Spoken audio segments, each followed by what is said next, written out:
Hi, I'm Dustin Luecke. And I'm Candace Price. Welcome to the very first Hometown Conversation. We're bringing together community members to talk freely and openly about ways to make effective, real change in our community. Yeah, we want to be a platform of education, understanding, and empathy. We're here this morning with Cecil Adams, co-founder of the African American Mutual Assistance Network back in 2003, and Police Chief Shawn Kudron, recently appointed as Police Chief in the last year, been with the department since 2000. Thank you both for being with us this morning for this Hometown Conversation. Sure. Glad to be here. Well, from what it sounds like, you two know each other a little bit, have had a chance to work together in the past. You've both been around the community for the last 20 years, so I guess, what's that interaction been like?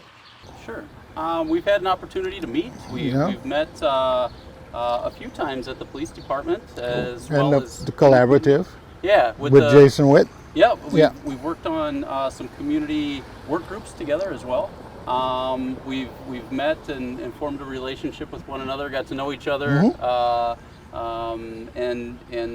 really have interacted over the years. Yeah. Well, and my relationship with the law enforcement period is part of my background, and is also my brother-in-law, my wife's husband, was also a LA PD officer. He lost, or we should say his end of watch was February 2007, one of the largest funerals in LA besides Michael Jackson. Was 10,000 at his funeral. His name was Randy. He was a SWAT officer as well. So it's a real nice being part of being in law enforcement and being a civilian and then being a nonprofit and then coming to an area that actually could use that mix. And they did, and they used it well, and that's why I'm still here, still contributing, still growing, and just love La Crosse area, period. You have definitely an interesting transition throughout your life, so I'm curious to know what you think about what's gone on in the last 10 days. Last 10 days? Yes. Well, it's 10 days in the media, but it's been about 66 years of my life. So at the early age of 9, living in Charleston, that's where I was born and raised, Charleston, South Carolina, I was a witness to a young black woman's baby being cut from her stomach. And that was one of the reasons why we had to leave Charleston. And my father was a ship fitter. So we left Charleston, relocated to California. And I would say about every year from the time I was 9, those kind of incidences was prevalent in my life. So yeah, 10 days, but about 65 years of actual living, witnessing, hearing it. So it's a difference now because with changed was a black president. And I never thought I would witness that. And black men, we call those that are my age, which are very few, the elephants who teach the young.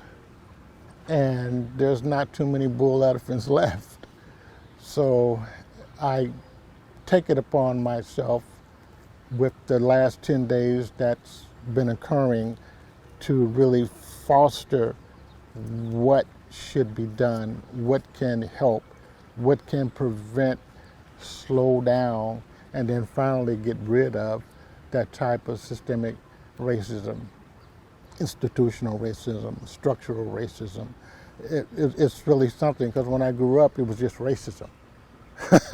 Now you have all these, oh man, it just goes on and on and on and on. Yeah. Just getting a chance to open it up for some dialogue between the two of you.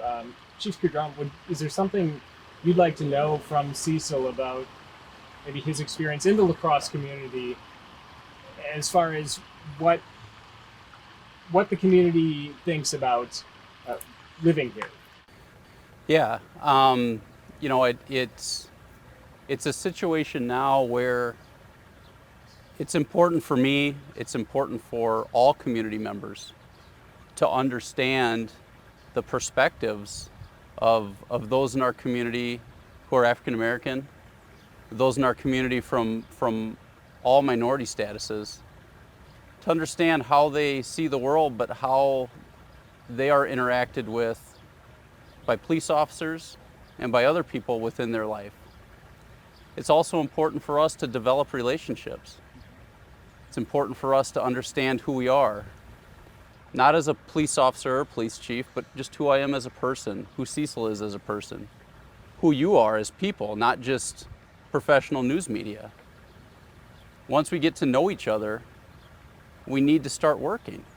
We need to start understanding what this means, but then how we move forward.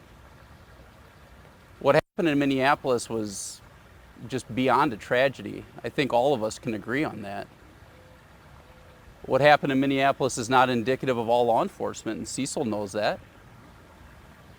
But we need to take that incident and now begin to move forward. We have to look at what we've done and change what we've done, because just getting together and meeting in a community group hasn't made the change that we need to see. So that's where I come from in terms of how we start. Right. See, and the reason why, I'm still here, like I said earlier, because of lacrosse, because of the Jason Witts, and because of the chief, and because of the mayor, they listened, and that's not something that I'm used to. So when I saw that, I said, okay, well, maybe I can get something done, because I'm a doer. I don't like to meet the meat, and you know that. He knows me very well. If you come and say, Cecil, I need your help, or Cecil, what do you think? Well, I'll give you that. I'll tell you what I think. And then if you go, well, what should we do? Well, my next question is, how is that going to change things? Is it going to be another committee to meet, to study? Are you going to bring out an outside focus group? It just keeps going on and on. And it's been over 400 years, and the time is now. And with the young people, it took, I would say, the last 10 incidences of African Americans being killed to finally say, wow, now I know what my father was talking about. Now I know what my grandfather was talking about. I didn't think we had to worry about that. Well, yeah, you do. Well, what can we do? You have to change the policy, not talk about changing the policy, but actually do it. So that's why I'm here, because I know this is a first step, second step, I don't know where you are, your steps, to actually change the policy, to create change, to start change. Because here's a police chief that's totally the opposite of looking like me. And I knew 10 years ago this couldn't happen. Just 10 years ago, this could not happen. It would be animosity, distrust. But working with this chief, listening to him, what he was saying, how long ago was that when you brought in statistics, that's hard for me to say, about the disproportionate arrests, and okay, that several years ago. Yeah, it was. Yeah. So that's the history. And like I tell young people, everything you do, everything you say, every place you've been, every person you helped, see, heard, is the beginning of your history. You create your history every time you open the door for somebody. They're going to remember that. Now that's part of your history. Everything he's ever taught about racism and disproportionate arrests is now history. See, we shared that history. Now it's history for you. And if you really stop and think about what you do, what you say, every single day, every minute, you're creating history. So that oral history, to me, is way more important than written history. I want to revisit the incident with George Floyd, the video that all of us, I'm sure, have seen by now. And I'm curious if you both could discuss that video with each other. Just what was your initial reaction?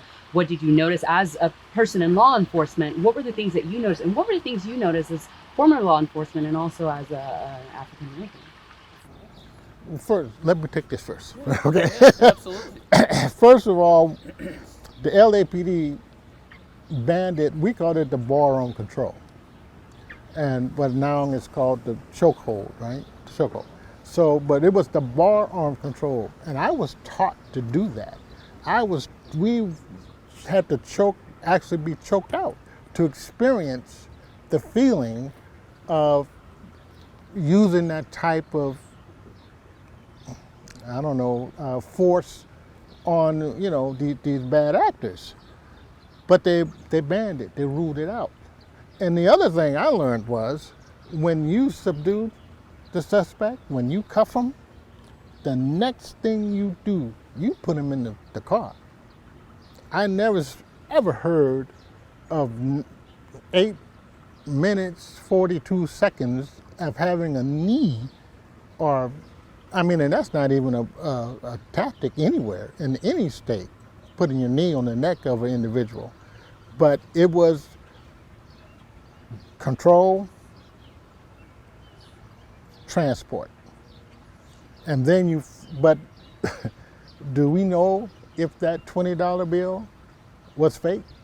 Have you heard anything about that $20 bill? Did he get it? Did someone give it to him? We don't know. He's dead, and no one's talking about that. And why was that an incident to even be handcuffed?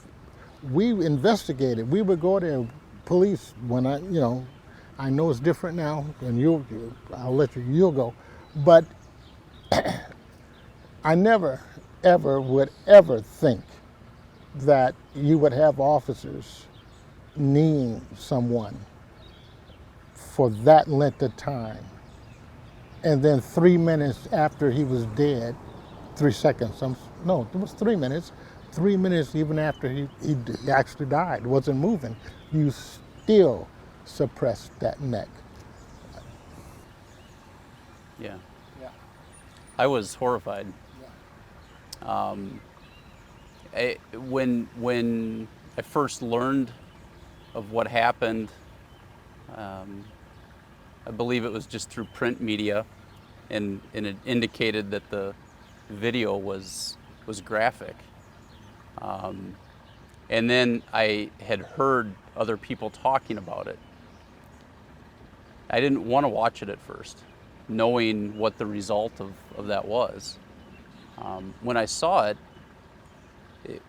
as I said, I was horrified at what I was watching, to know that this police officer was doing that. But also the very first reaction that I had was, that didn't need to happen. That officer didn't need to do that. And his colleagues could have stopped that from happening as well. And none of that happened in that amount of time.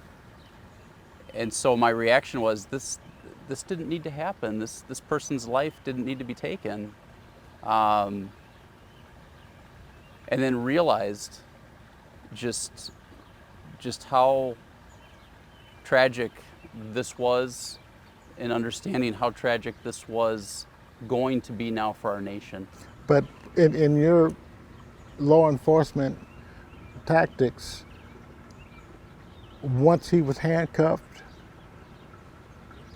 once he was brought under control, wouldn't he be transported, or what do you do when you make an arrest, handcuff, and contain individual. Right. So obviously many different reasons for somebody to be taken into custody. And I don't know for the exact reasons. We know about this counterfeit situation or something like that. But I guess I wasn't watching resistance. I didn't see any resistance.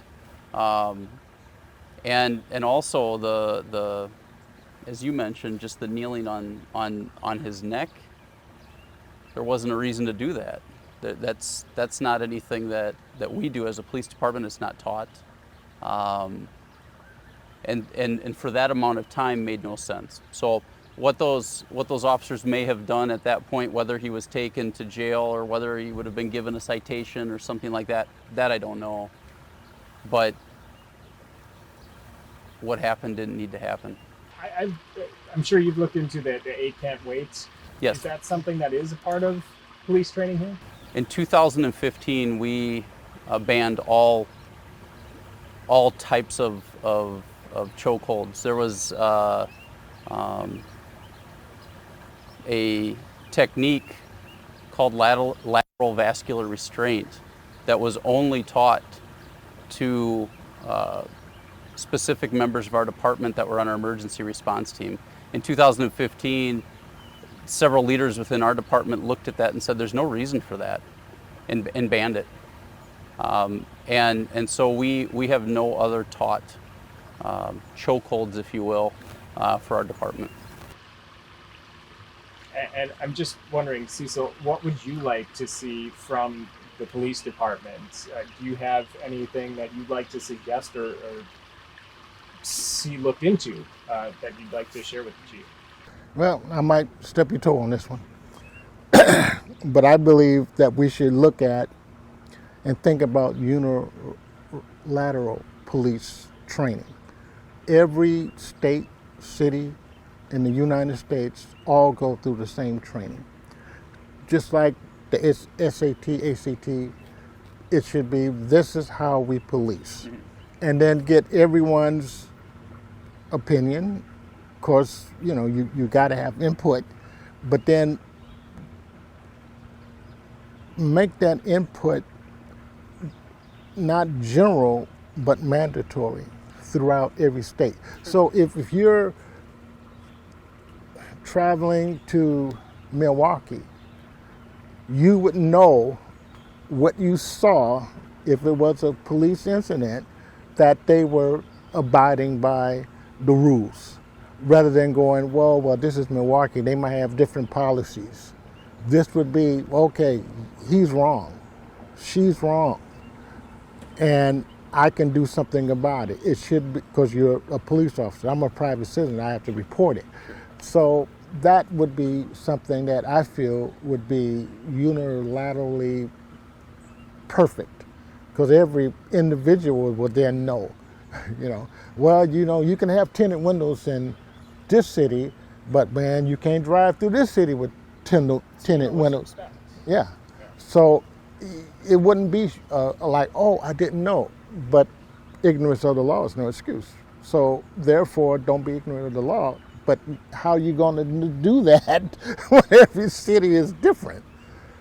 Do you have a response to that? I want to know, do you think that's feasible to even have universal policing? Why don't we have that? I mean, what's your opinion? Well, partially we do. The state of Wisconsin, the Training and Standards Bureau does place certain criteria that all law enforcement agencies, at least within the state of Wisconsin, need to follow. Now, what Cecil is describing, obviously, is a much more broader concept than that, so that there would be more of a universal approach amongst all municipalities and counties and that sort of thing. Let's say across the state or even across the nation, as you mentioned. Now, that is definitely a big challenge, and I don't. I definitely would see value in what you're talking about. Here locally, it's going to be a community approach and a community challenge to solve. Our department is willing to work with our community and willing to work with Cecil. We're willing to show our community what we do, how we do it. and ask for advice on what anyone thinks about that and what could be changed. What trainings do you believe we should have? So we're open to that. We're open to engaging and building relationships. That's part of the philosophy I've brought in as the police chief. The new transparency website. Correct. Good example of that. Cecil, do you think that that's a good step? Yeah, that's perfect.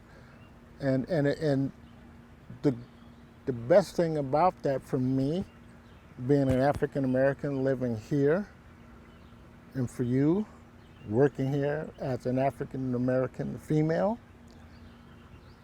in 2017, if she or I, let's say in 2015, but 5 years ago, if she and I were walking after sundown in La Crosse, and he was he could have arrested us. I'm not, by the way. I said if. But that's how close that was. Just 5 years. Just 5 years ago. I'm curious from both of you. I mean, do you feel like you get those calls, and how what is that like? And then have you experienced that yourself here in this community or anywhere really? I mean, what are your thoughts on that experience? So do we get those calls from time to time? Yes, we do. What is our response to it? It probably runs the spectrum. We've had calls similar to somebody that doesn't look like the caller is maybe sitting in a car and looks suspicious. And there's times where officers don't even respond to that. They'll maybe talk it through with who the caller is to find out why exactly they're calling, and we advise them that's not something that we need to respond to. Now, over the years, have we responded and checked into that the person sitting in the car? Sure, we have. In terms of that incident that you described, I think it also shows that this is certainly a community issue, and it runs really over a broad spectrum of our society. It's not just about police officers. And so the challenge is it's a big challenge. There's policing issues. I won't shy away from that, and those are issues that we're going to work at fixing. But there's also larger societal issues, and I think that incident really highlighted that. That's just one of many that grabbing your purse when a black gets on the elevator with a white woman, tenses up. But I have more fear from her than she should have from me, because I can call help. This white lady is looking at me really strange, and they'll go, look, guy, toughen up. The white lady would call, if there's a black guy in his elevator and he's looking at me, I would be out of that elevator, handcuffed, on my way to jail. Now, what happened to me when it comes to that, like you asked, and like you were saying, sometimes you get those calls. I was with the Tribune, and I had what they called rural route, delivering the papers. And so I would pick the papers up about 11:30, 12 midnight, and from the Tribune place in Winona, and did my route, finished up. They wanted it all delivered by 6, and I had 180 stops, but I did it, and it was fun. So then they said, well, you know what, Cecil, we're going to kind of change your pickup. It's going to be at the Quick Trip in Houston. So just drive there and wait for your delivery. I said, oh, okay. So that's what I did. Drove the Quick Trip, parked my car, and waited for the paper. The owner came out in about a half an hour, and she said, we had 11 calls about you sitting out here in this parking lot. there's a black guy sitting on the parking lot. In a half hour, 11 calls. Now, and I'm waving to people, like, hey, and they're going in and they're not saying nothing to her, but leaving and then going home and calling. So, of course, here come a brown truck, and I guess it was an undercover guy or something, but he was in a truck, but he had the emergency lights, and, he had the blue light and the red light, and he turned those on, and I'm like, wow, boy, I wonder if somebody's robbing the store. And he came right up to me and said, what are you doing here? And the owner, because the windows, I was parked where I could see her, because she would tell me when the papers was in. And she came running out. She said, no, he's with the Tribune. He's waiting on his papers. And he was cordial after that. But my life could have ended that night if things had gone south. So yes, being African American and having people call simply because, hey, this black guy, this woman, well, heck, they did it for barbecuing. So that's something that has to change within society. And the only way that's going to change within society is to start telegraphing the truth and start punishing those that use the law in the wrong way. There's already laws on the books for filing false police reports, but even just using 911, I believe, isn't there Yes. Yeah. So those things need to be enforced. If they're on the books, enforce them. And that'll kind of cut down that millennious calls. Is that enforced? Yeah, from time to time. Now, these specific situations like this, yeah, sure. So, but yeah, there's times when that specific law would be enforced. I mean, what type of training is offered for that? If you're coming to a call where someone is just reported delivering papers in the area and they look suspicious, as an officer, it can be really hard, I imagine, to be able to tell the difference just from looking of someone who's maybe in the midst of committing a crime or just there doing what they're supposed to be doing. So how would you know? Yeah, so the best way really, and the best thing that we can do as officers is understand how to communicate with people and understand how to talk to people. And you're correct, Candace. I mean, if we get called to something in a certain set of circumstances as described to us, the officer may not know what's happening, but needs to take in all that information as they arrive, and then simply have a conversation, and then hopefully educate the people that were concerned.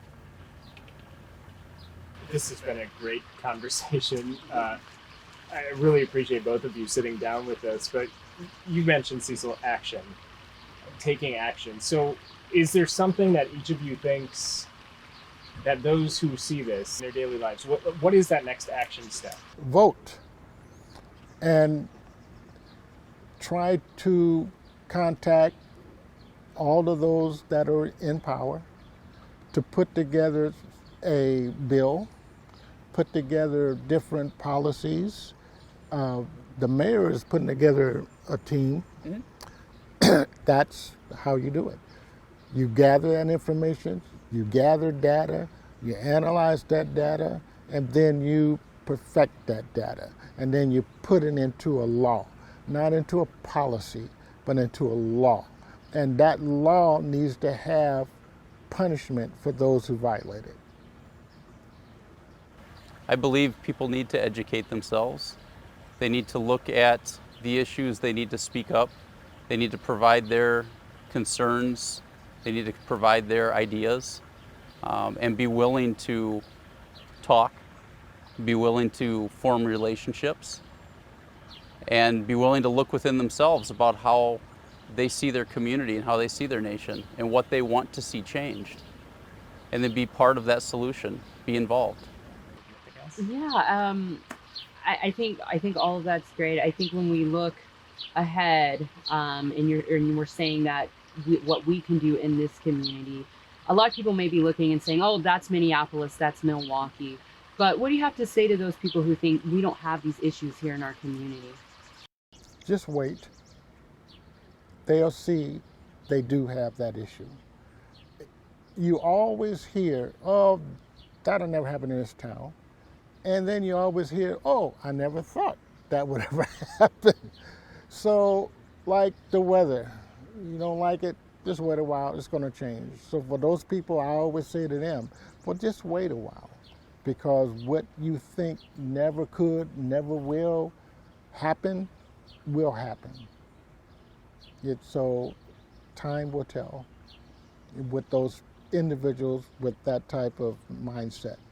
Time will tell. I think it's to understand that people within this community, they are hearing of those who have struggled, who have faced situations that aren't right. And they need to listen to that, and they need to understand that. And they need to understand within of themselves as community members what can be done now to change this here for those that are experiencing something they shouldn't be experiencing. And work with all of us within our community, within government, within leadership, to help move us forward as a community. Well, we've seen a start to the dialogue, so Yeah. thank you both for sitting down with us today. And You're welcome. Thank you for having us. Yeah. Thank you. looking forward to see continuation of this dialogue, as I'm sure you both are as well. Oh, yeah. Absolutely. It'll work. Yeah, thank you.